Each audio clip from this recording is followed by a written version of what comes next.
আসসালামু আলাইকুম প্রিয় দর্শক, অন্য মঞ্চের আলাপচারিতায় আপনাদের সকলকে আমন্ত্রণ জানাচ্ছি। জাতীয় সংসদ নির্বাচনের ঘণ্টা এখনো বাজতে শুরু করেনি, তবে সরকার পক্ষের জোর দাবি ফেব্রুয়ারির প্রথমার্ধে ত্রয়োদশ জাতীয় সংসদ নির্বাচন অনুষ্ঠিত হবে। নির্বাচন কমিশনের ভাষ্য, এর জন্য তফসিল ঘোষণা হতে পারে ডিসেম্বরের দ্বিতীয় সপ্তাহে। এমন টাইম ফ্রেম হিসেব করলে বলা যায় সময় খুব একটা হাতে নেই। নির্বাচন নিয়ে যে দলটির দাবি সবচেয়ে জোরালো, সেই দল বিএনপির সবচেয়ে বড় নেতা তারেক রহমান আছেন লন্ডনে।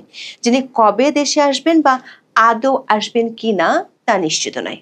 তারেক রহমানের দেশে ফেরার অনিশ্চয়তা নিয়ে যে বিতর্ক, সেটিতে তিনি নিজেই সলতে জ্বালিয়ে দিয়েছেন। বলেছেন তার দেশে ফেরার সিদ্ধান্ত নেওয়ার ক্ষমতা এককভাবে তার হাতে নেই। অথচ পররাষ্ট্র উপদেষ্টা বলেছেন, জনাব তারেক রহমান দেশে ফিরতে চাইলে গুনে গুনে 24 ঘন্টার মধ্যে ট্রাভেল পাস দিতে এক পায়ে দাঁড়িয়ে আছে অন্তর্বর্তী সরকার।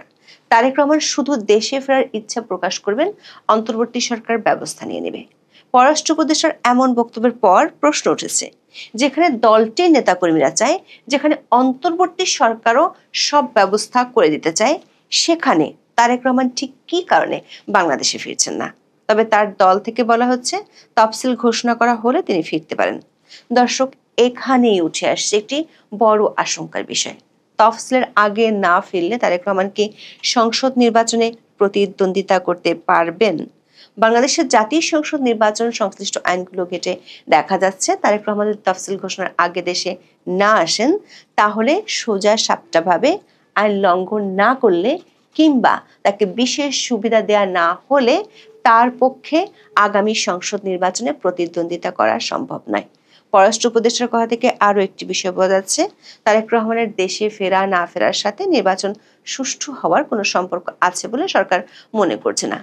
যদি তাই হয়, এই মুহূর্তে বড় দলটিকে তাদের সবচেয়ে বড় নেতাকে মাঠের বাইরে রেখে নির্বাচনে যেতে হবে কি? আওয়ামী লীগ ক্ষমতায় নেই, মামলাগুলোর সাজা বাতিল হয়ে গেছে, তারপরও কেন তারেক রহমান দেশে ফিরছেন না? এই প্রশ্নটি ঘুরপাক খাচ্ছিল বিএনপির কর্মীদের মনেও।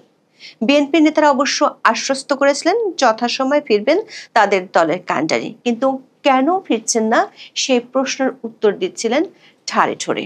এর আগে বেশ কয়েকবার বিএনপির কর্মীরা আশা করলেও তাদের মনের আশা পূরণ হয়নি। লন্ডন থেকে মায়ের সঙ্গে ফিরতে পারেন এমনটি শোনা গেল, শেষমেশ সে পথেও হাঁটেননি বিএনপির ভবিষ্যতের কর্ণধার। তারপরও নির্বাচনের দিনক্ষণ যতই ঘনিয়ে আসছিল, ততই দলটির পক্ষ থেকে বলা হচ্ছিল শিগগিরই দেশে ফিরছেন তারেক রহমান। এমন শিরোনামে প্রায় প্রতি মাসই খবর এসেছে কোনো না কোনো সংবাদ মাধ্যমে। এমনকি তিনি নিজ মুখেই বলেছেন ইনশাল্লাহ ফিরছেন দ্রুতই। তবে দিন যতই গড়াচ্ছিল, তারেক রহমানের ফেরার দিন তারিখ ততই যেন নিগূঢ় রহস্য হয়ে দাঁড়াচ্ছিল। সেই রহস্যের জট খুলতে গিয়ে নিজেই আরেক রহস্য তৈরি করেছেন খোদ তারেক রহমানই। মা খালেদা জিয়া অসুস্থ হয়ে হাসপাতালে ভর্তি হওয়ার পর এ নিয়ে মুখ খুললেন তারেক রহমান নিজেই, জানালেন শঙ্কার কারণ আছে। বললেন তার ফেরাটি তার ইচ্ছাধীন নয়, কিন্তু কার ইচ্ছাধীন তার জবাব তিনি দিলেন না। স্পর্শকাতর বিষয় বলে এড়িয়ে গেলেন। কিন্তু তার এই বক্তব্য সবার মনে কৌতূহল তৈরি করেছে, তারেক রহমানের ভয়টা আসলে কোথায়? তারেক রহমানের এমন রহস্যঘেরা ফেসবুক পোস্টের পর তার সমর্থকদের অনেকের অভিযোগ, বর্তমান অন্তর্বর্তী সরকারও তারেক রহমানের রাজনৈতিক মিত্র। যারা এক সময় বিএনপির মিত্র ছিল, তারা চায় না বলে তিনি আসছেন না। অধ্যাপক ইউনূসের প্রেস সেক্রেটারি অবশ্য নিজে পোস্ট দিয়ে জানিয়েছেন, জনাব রহমানের দেশে ফেরা নিয়ে সরকারের তরফ থেকে কোনো বিধিনিষেধ অথবা কোনো ধরনের আপত্তি নাই। সবশেষ 30 নভেম্বর এ নিয়ে কথা বলেছেন পররাষ্ট্র উপদেষ্টা তৌহিদ হোসেন। তিনি বলেছেন, বিএনপির চেয়ারপারসনের সাবেক প্রধানমন্ত্রী খালেদা জিয়াকে দেখার জন্য লন্ডনে অবস্থানরত তার ছেলে দলের ভারপ্রাপ্ত চেয়ারম্যান তারেক রহমান দেশে ফিরতে চাইলে একদিনের মধ্যে তাকে ট্রাভেল পাস দেবে অন্তর্বর্তী সরকার। পররাষ্ট্র উপদেষ্টাকে সাংবাদিকরা প্রশ্ন করেছিলেন, তারেক রহমান যদি দেশে ফিরতে চান তাহলে কূটনৈতিক প্রক্রিয়াটি কি হবে? এমন প্রশ্নের জবাবে পররাষ্ট্র উপদেষ্টা বলেছেন, এটার নিয়ম হচ্ছে যে কারো যদি পাসপোর্ট না থাকে বা মেয়াদ উত্তীর্ণ হয়ে যায়, তখন কেউ যদি দেশে আসতে চান তাহলে তাকে ওয়ান টাইম পাস একটা দেয়া হয় দেশে আসার জন্য। পররাষ্ট্র উপদেষ্টা যোগ করেছেন, এই যে ওয়ান টাইম পাস, যেটা দিয়ে তারেক রহমান দেশে আসতে কোনো সমস্যা হবে না, সেটি দিতে একদিন লাগে। কাজেই উনি যদি আজকে বলেন যে উনি আসবেন, তাহলে কালকে এটা দিয়ে পরশুদিন উনি প্লেনে উঠতে পারবেন, এটাতে অসুবিধা নেই। দর্শক, এরই মধ্যে মূলধারার গণমাধ্যম সহ সামাজিক মাধ্যমে বেশ কিছু আলোচনা ছড়িয়ে পড়েছে। এর মধ্যে একটি হলো উইকিলিক্সের একটি তারবার্তার প্রসঙ্গ। গতকালের ভিডিওতে আমরা প্রসঙ্গটি উল্লেখ করেছিলাম। 19 নভেম্বর বিবিসি বাংলার একটি খবরেও বিষয়টি তুলে ধরা হয়েছে। বিষয়টি হলো তারেক রহমানকে যুক্তরাষ্ট্রে ঢুকতে না দিতে ওয়াশিংটনে গোপন তারবার্তা পাঠিয়েছিল ঢাকার মার্কিন দূতাবাস। তিনি ব্যাপক মাত্রায় দুর্নীতিতে জড়িত থাকায় যুক্তরাষ্ট্রের স্বার্থ ক্ষুণ্ণ হয়েছে উল্লেখ করে 2008 সালের 23 নভেম্বর ওই তারবার্তা পাঠানো হয়। ওই তারবার্তায় তারেককে যুক্তরাষ্ট্রের প্রবেশে নিষেধাজ্ঞার সুপারিশের পেছনে যুক্তিও তুলে ধরা হয়। কিন্তু আমাদের অনুসন্ধান বলছে এই নিষেধাজ্ঞার বিষয়টি যে বিভ্রান্তিকর সেটি বাংলাদেশে নিযুক্ত মার্কিন রাষ্ট্রদূত 2014 সালের 10 ফেব্রুয়ারি বলেছিলেন। পররাষ্ট্র উপদেষ্টা তৌহিদ হোসেনকে এক সাংবাদিক জিজ্ঞেস করেছেন, তারেক রহমানের দেশে ফিরতে না পারার পেছনে দুটি দেশ কাজ করছে এমন তথ্য তার আছে কিনা, এ বিষয়ে তার প্রতিক্রিয়া কি। এমন প্রশ্নের জবাবে উপদেষ্টা তৌহিদ তার দীর্ঘদিনের অভিজ্ঞতার আলোকে বলেছেন, একটা দেশের নাগরিককে নিজ দেশে ফিরতে দেওয়া যাবে না বা দেওয়া হবে না, এটা অস্বাভাবিক। বাংলাদেশ যদি তার নাগরিককে ফেরত আসতে দিতে চায়, আরেকটি দেশ সেটা কি করে নিষেধ করবে বা বন্ধ করবে। দর্শক, তারেক রহমান ও বিএনপির কিছু সমর্থকদের পক্ষ থেকে সরকারের উপর দোষারোপ করা হলেও সরকার উচ্চ পর্যায়ের ভাষ্য ভিন্ন কথা বলছে। এমনকি সরকারের যে ভাষ্য সেটি নিয়ে বিএনপিও কোনো কথা বলছে না। ফলে কার্যত তারেক রহমানের ফেরার নিগূঢ় রহস্যটি আরো রহস্যময় হয়ে উঠেছে। এটি এমন একটি বিষয় হয়ে দাঁড়িয়েছে যা নিয়ে সবাই কথা বলছেন, কিন্তু তাদের অবস্থা হয়েছে বুক ফাটে তো মুখ ফোটে না এর মতো। দর্শক, তারেক রহমান যদি না ফেরেন আর সরকারের ঘোষণা মতো যদি ফেব্রুয়ারিতে নির্বাচন হয় তাহলে কি হবে? এক সাংবাদিক পররাষ্ট্র উপদেষ্টার কাছে প্রশ্ন রেখেছিলেন, তাতে নির্বাচন সুষ্ঠু নিরপেক্ষ হওয়ার ক্ষেত্রে কি কোনো সমস্যা হবে? পররাষ্ট্র উপদেষ্টা কোনো রাগঢাক না রেখেই বলেছেন তাতে কোনো সমস্যা হবে বলে তিনি মনে করেন না। বলেছেন, তারেক সাহেব তো দেশে ছিলেন না, তাও তো বিএনপির নেতৃত্ব তার হাতে আছে, কাজেই উনি ঢাকায় পদার্পণ না করলে যে নির্বাচন হবে না বা সুষ্ঠু হবে না এমনটা তার ঠিক মনে হয় না। উপদেষ্টা দাবি করেছেন নির্বাচন সুষ্ঠু হবে কিনা সেটি অন্যান্য আরো ফ্যাক্টরের উপর নির্ভর করে, যেমন আইন শৃঙ্খলা পরিস্থিতি, নির্বাচন কমিশনের সফলতা ইত্যাদি। তিনি যোগ করেছেন, একজন ব্যক্তির দূরে থাকা বা দেশে না থাকার কারণে নির্বাচন নষ্ট হবে বলে তিনি মনে করেন না। দর্শক, পররাষ্ট্র উপদেষ্টার এই মন্তব্য থেকে একটি বিষয় পরিষ্কার, সরকার নির্বাচন সুষ্ঠু হওয়া নিয়ে তারেক রহমানের দেশে ফেরার ব্যাপারে চিন্তিত নয়। অর্থাৎ তারেক রহমান দেশে না ফিরলেও সরকার নির্বাচন করতে চায়। সরকার যেন পরোক্ষভাবে বলছে, আমরা আপনার ফ্লাইটের জন্য টিকিট দেব, কিন্তু ট্রেনের টাইম টেবল বদলাবো না, সময় মতো উঠুন, না হলে পুরো জাতি আপনার জন্য অপেক্ষা করবে না। সেক্ষেত্রে বিএনপির জন্য বড় প্রশ্ন হলো, দলের সবচেয়ে বড় একজন নীতি নির্ধারককে বাইরে রেখে বিএনপি ভোটের মাঠে লড়তে গিয়ে কতটা স্বস্তি বোধ করবে। তার চেয়েও বড় প্রশ্ন, দেশে না আসলে কি তারেক রহমান নির্বাচনে লড়তে পারবেন? নিশ্চিত একটি তথ্য হলো, তারেক রহমান এখনো বাংলাদেশের কোনো এলাকার ভোটার হননি। এমনকি লন্ডনে বসে তার ভোটার হওয়ার সুযোগ ছিল, কিন্তু সেই সুযোগ এখনো তিনি নেননি। সূত্রগুলো বলছে, বাংলাদেশের লন্ডন হাই কমিশনের পক্ষ থেকে জনাব তারেক রহমানকে ভোটার হওয়ার জন্য অনুরোধ করা হয়েছিল, কিন্তু তিনি সে প্রস্তাব গ্রহণ করেননি।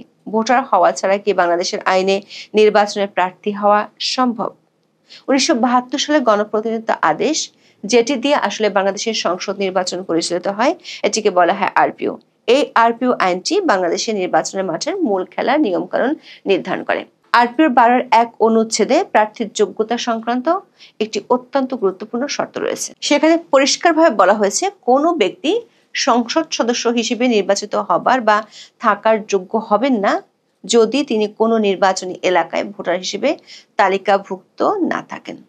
দর্শক, এটি একটি মৌলিক এবং বাধ্যতামূলক নিয়ম। অর্থাৎ আপনি যদি কোনো আসনে সংসদ সদস্য হিসেবে প্রতিদ্বন্দ্বিতা করতে চান, তবে আপনাকে অবশ্যই সেই নির্দিষ্ট নির্বাচনী এলাকার চূড়ান্ত ভোটার তালিকায় নিবন্ধিত থাকতে হবে। এই নিয়মটি এতটাই কঠোর যে যদি কেউ একজন মনোনীত প্রার্থীর নাম প্রস্তাব বা সমর্থন করতে চান, তাকেও ওই এলাকার ভোটার হতে হবে। তারেক রহমানের ক্ষেত্রে আইনের এই প্রয়োগটি খুবই সরল। যদি তিনি এই মুহূর্তে নির্বাচন কমিশনের তৈরি চূড়ান্ত ভোটার তালিকা অন্তর্ভুক্ত না থাকেন, তাহলে তিনি প্রার্থী হিসেবে মনোনয়নপত্র দাখিল করলেও যাচাই বাছাইয়ের দিনে রিটার্নিং অফিসার কর্তৃক তার আবেদনটি বাতিল হয়ে যাবে। এটি বিচারিক ঘোষণার জন্য অপেক্ষা করে না, এটি শুধু তথ্যের ভিত্তিতে বাতিল করা হয়। এটি অনেকটা এমন যে আপনি বিয়ের কার্ড ছাপিয়েছেন কিন্তু কনের নাম লিখতে ভুলে গেছেন, ঠিক তেমনই। এমপি হওয়ার সব আয়োজন করা হলো কিন্তু ভোটার লিস্টের নামটাই নেই। এটাই হলো আরপিওর 12-1 ক অনুচ্ছেদ। সব স্বপ্ন এক নিমিষে প্রশাসনিক বাতিলের খাতায় চলে যায়। এখানে আরেকটি বিষয় দেখার আছে, একটি সংসদ নির্বাচনের আগে সবশেষ কত সময় পর্যন্ত আপনি ভোটার হতে পারবেন। দর্শক, নির্বাচনের তাফসিল ঘোষণার আগে ভোটার তালিকা হালনাগাদের একটি নির্দিষ্ট সময়সীমা থাকে। একটি নতুন অধ্যাদেশ অনুযায়ী নির্বাচনের তফসিল ঘোষণার 1 মাস আগে পর্যন্ত যাদের বয়স 18 বছর পূর্ণ হবে তারাও ভোটার হতে পারবেন। এটি নতুন যোগ্যতা সম্পন্ন তরুণদের জন্য ভালো খবর বটে, কিন্তু তারেক রহমানের মতো প্রবাসে থাকা এবং আগে ভোটার তালিকায় না থাকা ব্যক্তির জন্য নয়। সোজা কথা হলো, আইনের সাধারণ নিয়ম অনুযায়ী তফসিল ঘোষণার পর কারো ভোটার হতে পারার কথা নাই। যদি ডিসেম্বর মাসের 2য় সপ্তাহে তফসিল ঘোষণা করা হয় তাহলে তারেক রহমানের হাতে সময় থাকবে মাত্র 1 থেকে 2 সপ্তাহ। তার মধ্যে যদি না ফেরেন সেক্ষেত্রে আইনের সাদামাটা বিশ্লেষণে বলা যায় তিনি ভোটার হতে পারবেন না, আর ভোটার হতে না পারলে নির্বাচনের প্রার্থীও হতে পারবেন না। তবে এক্ষেত্রে নির্বাচন কমিশন চাইলে তার ডিসক্রিশনারি ক্ষমতার প্রয়োগ করতে পারেন। বিশেষ ব্যবস্থায় তারেক রহমানকে ভোটার করতে পারেন। নির্বাচনী আইন বিশেষজ্ঞরা বলছেন সেটি হলে আইনি ঝামেলায় পড়ে যেতে পারে দুই পক্ষ এবং বিষয়টি নৈতিক দিক থেকে ঠিকও হবে না। দর্শক, তারেক রহমানের ফেরা নিয়ে এখন বিএনপির যে উদ্বেগ, নির্বাচনের তফসিল ঘোষণা হলে সেই উদ্বেগ হয়তো পরিণত হবে কে বিএনপিকে নির্বাচনী প্রচারের মাঠে সশরীরে নেতৃত্ব দেবেন। কারণ খালেদা জিয়ার শারীরিক যে কন্ডিশন তাতে তার পক্ষে অতীতের মতো টেকনাফ থেকে তেতুলিয়া পর্যন্ত ছুটে বেড়ানো অসম্ভব। সরকারের যে সময়সীমা দেওয়া আছে সেই অনুযায়ী সত্যিকার অর্থে ডিসেম্বর, জানুয়ারি, ফেব্রুয়ারি মানে নির্বাচনের জন্য মাত্র 2.5 মাস সময় আছে। আগামী কয়েকদিনের মধ্যে ফেব্রুয়ারির প্রথমার্ধে যদি নির্বাচন হতে হয় তাহলে তফসিল ঘোষণা হতে হবে। কিন্তু আজকে 30শে নভেম্বর আপনি বাংলাদেশের অবস্থা দেখে আপনার কি কোনোভাবে মনে হচ্ছে যে বাংলাদেশে আগামী ফেব্রুয়ারি মাসে নির্বাচন অনুষ্ঠিত হবে? কোনো লক্ষণ নেই। গতকাল খুব ছোট্ট একটি রাজনৈতিক দল এবি পার্টি, এটিকে ছোট বললেও ছোট বলা হবে না, কারণ এটি হচ্ছে জামাতেরই বি পার্টি। জামাত একসময় নিষিদ্ধ হয়ে যাবার কথা ছিল বা নিষিদ্ধ হবার আলোচনা ছিল আওয়ামী লীগের সময়। ঠিক তখনই জামাতের একটা বিকল্প প্ল্যাটফর্ম হিসেবে এই এবি পার্টির জন্ম হয়। কিন্তু সেই এবি পার্টির চেয়ারম্যান মুজিবুর রহমান মঞ্জু গতকালকে খুব গুরুত্বপূর্ণ একটা কথা বলেছেন যে খালেদা জিয়ার বর্তমান শারীরিক অবস্থার অবনতির কারণে নির্বাচন ক্ষতিগ্রস্ত হবে না। যেহেতু তাকে দলীয় প্রার্থী ঘোষণা করা হয়েছে, এই জন্য বিএনপি চাইলে কমিশনের কাছে নির্বাচন কিছুদিন পিছিয়ে দেওয়ার আবেদন করতে পারে। যদিও খুব ছোট্ট একটি রাজনৈতিক দল, এই রাজনৈতিক দল থেকে পার্লামেন্টে যাবে কিনা সে ব্যাপারে যথেষ্ট সন্দেহ আছে, সংশয় আছে। জামাত যদি সাপোর্ট করে কিংবা বিএনপি যদি সাপোর্ট করে তাহলে সাপোর্ট নিয়ে যেতে পারেন, কিন্তু নিজ যোগ্যতা বলে এবি পার্টি পার্লামেন্টে যাবে এটি একটা শিশু বিশ্বাস করবে না, পাগলও বিশ্বাস করবে না। সেই এবি পার্টির প্রধান নেতা মুজিবুর রহমান মঞ্জুর মুখ থেকে কিন্তু বেরিয়ে এলো যে বিএনপি চাইলে নির্বাচন কমিশনের কাছে সময় প্রার্থনা করতে পারে, যেহেতু খালেদা জিয়াকে কয়েকটি আসনে প্রার্থী ঘোষণা করা হয়েছে। তাহলে দেখুন যে এগুলো তাদের মনের কথা, মনের ভেতর থেকে বেরিয়ে আসছে যে নির্বাচন পেছাতে হবে। এবং নির্বাচন পিছিয়ে গেলে সবচেয়ে সুবিধাজনক অবস্থায় কারা? জামায়াতে ইসলামী বাংলাদেশ, কারণ সরকার তাদের নিয়ন্ত্রিত। আগামী 2-5 বছরেও যদি নির্বাচন না হয় তাহলেও তাদের কিচ্ছু যায় আসে না। সরকারের উপর, প্রশাসনের উপর পুরো হস্তক্ষেপ তাদের। এভাবে হস্তক্ষেপ চালিয়ে তারা অন্ততপক্ষে আরো জোরালোভাবে, শক্তিশালীভাবে মাঠটা গুছিয়ে নিতে পারবে। এই জন্য তারা কথায় কথায় নির্বাচন হবে না, আগে গণভোট হতে হবে, এটা করতে হবে। এখন নতুন অজুহাত পেয়েছে খালেদা জিয়ার অসুস্থতা। কিন্তু বিএনপি কে করবে? বিএনপি তো আসলে গতকাল তারেক রহমানের ফেসবুক স্ট্যাটাসই মনে হলো বিএনপির অসহায়ত্বের কথা, যে তিনি দেশে ফিরতে পারছেন না। দেশের ফেরাটা তার হাতে নেই। কার হাতে? অদৃশ্য সেই হাতটা কার? এখন আর অদৃশ্য নয়, প্রকাশ্য জামাত এবং জামাতপন্থী সেনাবাহিনীর একটি অংশের কারণে বিএনপির ভারপ্রাপ্ত চেয়ারম্যান তারেক রহমান দেশে ফিরতে পারছেন না। এবং জোরাজুরি করে যদি একটা নির্বাচন হয়েও যায়, সেই নির্বাচনটা কেমন হবে আপনারাই জানেন, আপনারাই বোঝেন। আমরা অতীতেও এমন নির্বাচন দেখেছি, 96-এর 15 ফেব্রুয়ারি নির্বাচন দেখেছি, বা বিভিন্ন সময় এরকম নির্বাচন দেখেছি, সেই ধরনের একটা নির্বাচন। কিন্তু সেই ধরনের নির্বাচনটাও হবে না। আন্তর্জাতিক নানান রকম চাপ আছে এবং আগামী কয়েকদিনের মধ্যে, কিছুদিনের মধ্যে আওয়ামী লীগেরও নিষেধাজ্ঞা উঠে যাবার খুব বেশি সম্ভাবনা আছে। সেই জায়গা থেকে সত্যিকার অর্থে বর্তমান সরকার, অন্ততপক্ষে ইউনূস সরকার, নির্বাচন করে যেতে পারছে না বা পারবে না। আরেকটি বিষয় যে নির্বাচনকে পেছানোর জন্য এই যে খালেদা জিয়ার শারীরিক অসুস্থতা কিংবা তারেক রহমানের দেশে ফেরানো, এগুলো কি কোনো স্ক্রিপ্টের অংশ? কিংবা খালেদা জিয়ার দল বিএনপি কি ডক্টর ইউনূসের আরেকটি নতুন ফাঁদে পা দিচ্ছে কিনা? কারণ এর আগে লন্ডন বৈঠকে তারেক রহমানের সাথে ডক্টর ইউনূসের বৈঠকের সেই বৈঠকটা ছিল একটা ফাঁদ, পাতানো ফাঁদ, এবং সেই ফাঁদকে কেন্দ্র করে একটা দীর্ঘস্থায়ী গ্যাপের নির্বাচনের একটা সময়সীমা ঘোষণা করা হয়েছে। এবং এখন যদি সেই নির্বাচনের সময়সীমাটাও পিছিয়ে যায়, কৌশল করে যদি পিছিয়ে দেয়, তাহলে কি হবে? তাহলে নির্বাচন অনিশ্চিত, খুব স্বাভাবিকভাবে। আরো যেটি বিষয় যে ডক্টর ইউনূস আসলে কন্টিনিউ করতে পারবে কিনা, নির্বাচন যদি সত্যি পিছিয়েই যায় তাহলে করতে পারবে কিনা, এরকম নানা প্রশ্ন আছে। কারণ দেশে বিদেশে ডক্টর ইউনূসের প্রতি একটা অনাস্থা আছে। শুধুমাত্র জামাতের ছাড়া বিএনপিও তাল দিয়ে যাচ্ছে, কারণ বিএনপি মহাসচিবের মুখে ডক্টর ইউনূসকে জিয়াউর রহমানের প্রতিচ্ছবি দেখতে পান, তাহলে এর চেয়ে বড় কথা আর কি হতে পারে? বিএনপি নিশ্চয়ই তাল দিয়ে যাচ্ছে। সেই জায়গা থেকে ডক্টর ইউনূসের সঙ্গে অবশ্যই বিএনপিও জড়িত, কিন্তু সত্যিকার অর্থে ফেব্রুয়ারি মাসে নির্বাচন হবে এমন কোনো লক্ষণ বর্তমান সরকারের মধ্যে নেই।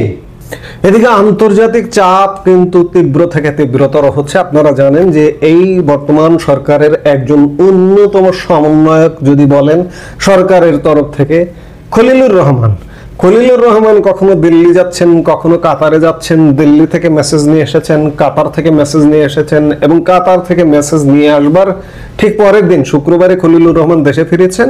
পরের দিন সকালে, শনিবার সকালে, গতকালকে অন্তর্বর্তী সরকারের জাতীয় নিরাপত্তা উপদেষ্টা খলিলুর রহমানের সঙ্গে ঢাকাস্থ যুক্তরাষ্ট্রের ভারপ্রাপ্ত রাষ্ট্রদূত charge d'affaires Tracey Ann জ্যাকবসনের ঘণ্টাব্যাপী গুরুত্বপূর্ণ বৈঠক হয়েছে। শনিবার সকাল 10টা থেকে 11টা পর্যন্ত রাজধানীর মিন্টো রোডের 33 নম্বর সরকারি বাসভবনে ঘণ্টাব্যাপী এই বৈঠক হয়। সংশ্লিষ্ট সূত্র এই বিষয়টি নিশ্চিত করেছে।